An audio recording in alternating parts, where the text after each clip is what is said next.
नमस्कार दोस्तों, 4PM middle east में आप सभी का स्वागत है और मैं हूं आपके साथ आकांक्षा यादव। 4PM के इस चैनल पर हम आपके लिए लेकर आते हैं खाड़ी देशों से जुड़ी जरूरी जानकारी और रोचक कहानियां। साथ ही यहां हम दुनिया की तमाम बड़ी खबरों को आपके सामने पेश करते हैं। इसी कड़ी में आज हम बात करेंगे एक बेहद ही अहम खबर के बारे में। यूएई यानी कि संयुक्त अरब अमीरात के बैंकिंग सेक्टर के लिए 2026 का नया मास्टर प्लान बनाया गया है। आपको बता दें दोस्तों कि ये प्लान देश के फाइनेंशियल सिस्टम को और भी ज्यादा मजबूत बनाने के लिए तैयार किया गया है। इस प्लान के जरिए बैंकों को डिजिटल बनाने, नियमों को बेहतर करने और अर्थव्यवस्था को सपोर्ट करने पर खास ध्यान दिया जा रहा है। यूएई सरकार और सेंट्रल बैंक ऑफ यूएई यानी कि CBUAE इस दिशा में लगातार काम कर रहे हैं ताकि देश दुनिया का एक मजबूत फाइनेंशियल हब बन रहा है। पहले तो समझते हैं कि ये प्लान क्यों जरूरी है। तो जानकारी के मुताबिक यूएई की अर्थव्यवस्था तेजी से बढ़ रही है। 2025 में देश की जीडीपी ग्रोथ करीब 5.6% रही और 2026 में भी इसी के आसपास रहने की उम्मीद है। तेल पर कम निर्भरता बढ़ाने के लिए नॉन ऑयल सेक्टर्स जैसे कि फाइनेंस, मैन्युफैक्चरिंग, कंस्ट्रक्शन और टूरिज्म को बढ़ावा दिया जा रहा है। बैंकिंग सेक्टर इसमें अहम भूमिका निभा रहा है, जहां 2025 के अंत तक यूएई के बैंकों की कुल एसेट्स 5.34 ट्रिलियन दिरहम तक पहुंच गई है, जो कि पहले से 17% ज्यादा है।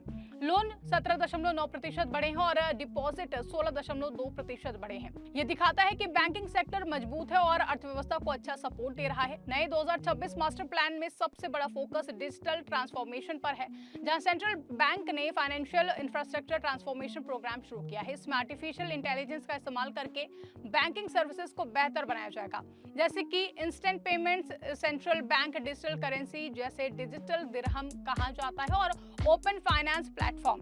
पहले से चल रहे प्लेटफॉर्म जैसे कि आनी instant payment, Jaivana democratic card scheme और रियल टाइम ग्रॉस सेटलमेंट यानी कि RTGS को और मजबूत किया जाएगा। 2026 में और भी ज्यादा देशों के सेंट्रल बैंक इन सिस्टम्स से जुड़ेंगे ताकि क्रॉस बॉर्डर पेमेंट्स सस्ते और तेज हों।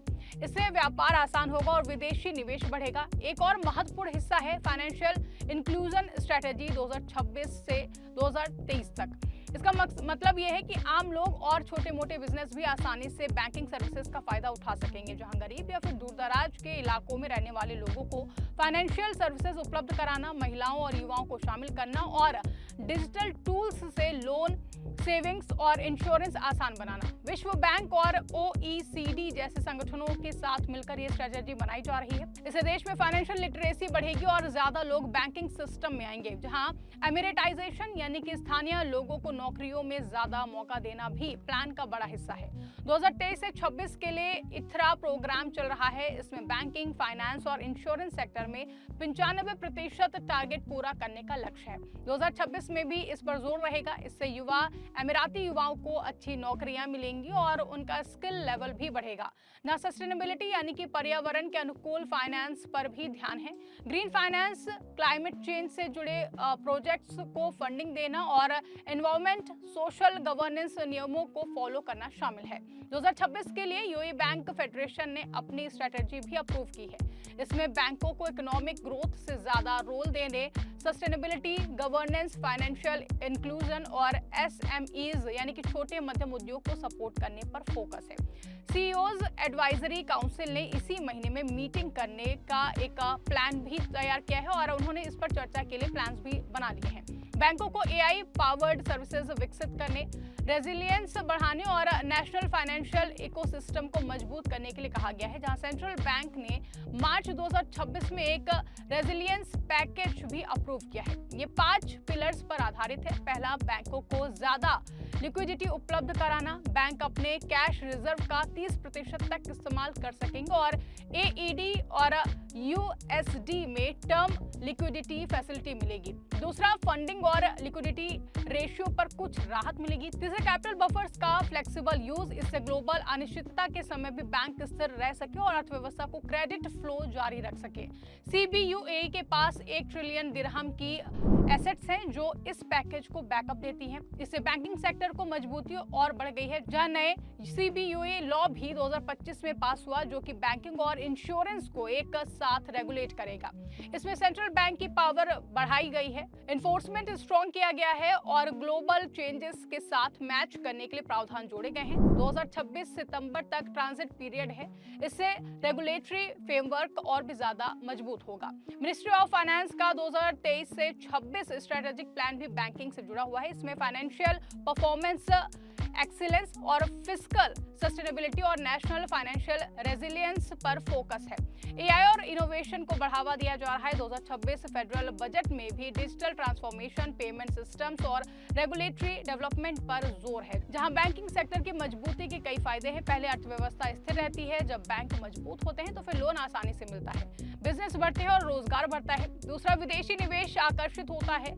यूएई को AA रेटिंग मिली हुई है, जो कि दिखाता है कि फाइनेंशियल सिस्टम भरोसेमंद है। तीसरा, आम लोगों को फायदा, बेहतर डिजिटल सर्विस से मोबाइल ऐप से पैसे ट्रांसफर करना, लोन लेना आसान हो जाएगा। चौथा, रिस्क कम होता है। अच्छे नियमों और रिजर्व से बैंक दिवालिया होने का खतरा कम होता है। चुनौतियां भी हैं, जहां ग्लोबल इकोनॉमिक में अनिश्चितता है, जैसे ब्याज दरें, जियोपॉलिटिकल टेंशन और इन्फ्लेशन। लेकिन यूएई का सिस्टम तैयार है। फॉरेन रिजर्व बढ़कर 1 ट्रिलियन दिरहम हो गए हैं।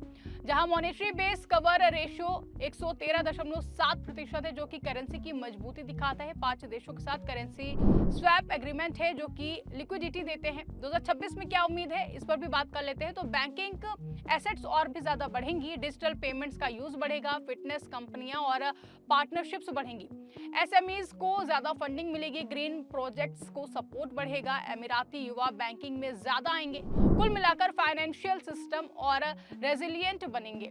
ये प्लान यूएई की विजन का हिस्सा है। 2031 और सेंचुरी विजन तक मजबूत इकोनॉमी बनाना है, जहां डाइवर्सिफिकेशन, इनोवेशन और सस्टेनेबिलिटी पर आधारित है। आम आदमी के लिए इसका मतलब है सुरक्षित बैंकिंग, आसान लोन, बेहतर सेवाएं और मजबूत अर्थव्यवस्था, जहां नौकरियां और बिजनेस अपॉर्चुनिटी बढ़ेंगी।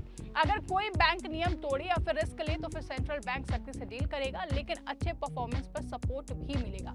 कुल मिलाकर ये प्लान देश को ग्लोबल लीडर बनाने का रोड मैप है। यूएई बैंकिंग सेक्टर पहले से ही रीजन में लीडर है।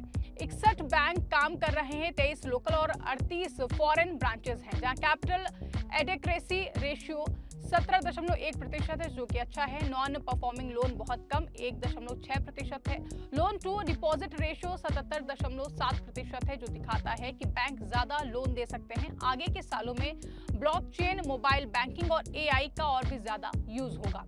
इतना ही नहीं दोस्तों, इससे कस्टमर एक्सपीरियंस बेहतर होगा। साइबर सिक्योरिटी पर भी खास ध्यान रहेगा, क्योंकि डिजिटल बढ़ने से रिस्क भी बढ़ता है।